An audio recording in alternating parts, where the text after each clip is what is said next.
लोग बोलते बाबा जी तुम नौजवानों को भड़काते हो, तो क्यों नहीं भड़काओ नौजवानों को?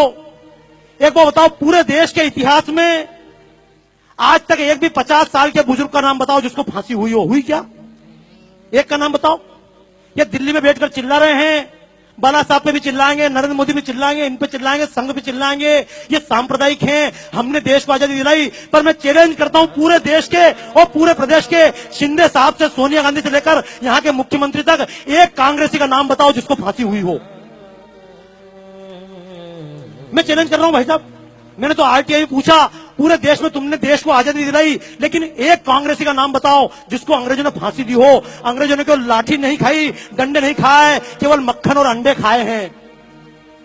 लेकिन समस्या है, इस देश का नौजवान भगत सिंह क्यों नहीं बनना चाहता? इस देश का नौजवान शिवाजी क्यों नहीं बनना चाहता? इस देश का नौजवान फांसी क्यों नहीं खाना चाहता? नौजवान को गाली देना आसान है, लेकिन कहूंगा दोस्तों, पूरे जीवन में महात्मा गांधी ने कभी एक डंडा खाया?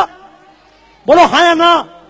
नहीं खाया। जिन्होंने पूरे जीवन में डंडा नहीं खाया, उनके नाम से हमने 1 से लेकर 1000 तक के नोट चलाए, लेकिन जिस भगत सिंह ने फांसी खाई उसके नाम से हमने 100 का नोट का चित्र नहीं छापा। हमने शिवाजी के नाम से 50 का चित्र नहीं छापा। और सांप्रदायिकता की बात नहीं है, ये शिवसेना के मंच से खड़े होकर कहना चाहता हूं इस बात को, अशफाक उल्लाह की कुर्बानी भूल ना हम पाएंगे। क्योंकि लोग सीधा आरोप लगाते हैं तुम तो मुसलमान के खिलाफ हो, तुम सांप्रदायिक हो। तो एक बात कहना चाहता हूं आज इस पुण्यतिथि के अवसर पर कि अशफाक उल्लाह की कुर्बानी भूल ना हम पाएंगे। जब अशफाक उल्लाह खान लड़ रहा था आजादी के मैदान में, तो मुल्लों ने समझाया था, कठ मुल्लों ने, अरे अशफाक क्यों इसके लिए जान देते हो, तुम तो मुसलमान हो। तो अशफाक उल्लाह खान ने कहा था, कुछ आरजू नहीं है, बस आरजू यही है, रख दे कोई जरा सी खाके वतन कफन में। मर गया अशफाक उल्लाह खां, लेकिन ये मुसलमान के नाम से वोट लेने वालों ने आज तक अशफाक उल्लाह खां के नाम से 10 रुपए का नोट नहीं चलाया।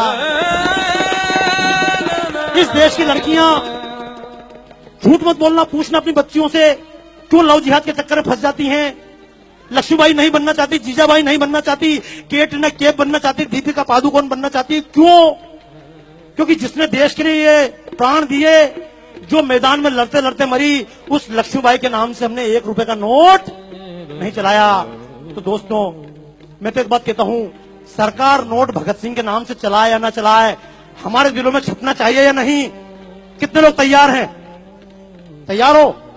एक बात, क्यों आप लोग जा नहीं रहे वापस यार? मैं चक्कर में 25% निकल जाऊं, निकलोगे क्या?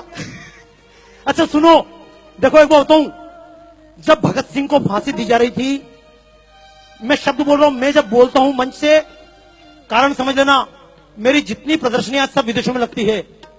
राजू निवल जी से बात चल रही थी, बाबा जी आपकी प्रदर्शन लगाएं, तो मैंने कहा मेरी प्रदर्शनी भारत में नहीं लगती। बोले क्यों नहीं लगती है? मैंने कहा जब भारत में कोई बात बोलता हूं तो लोग बोलते तुम सांप्रदायिक हो, और जब अमेरिका में खड़े होकर बोलता हूं तो लोग बोलते बाबा जी आपने हमारी आंखें खोल दी।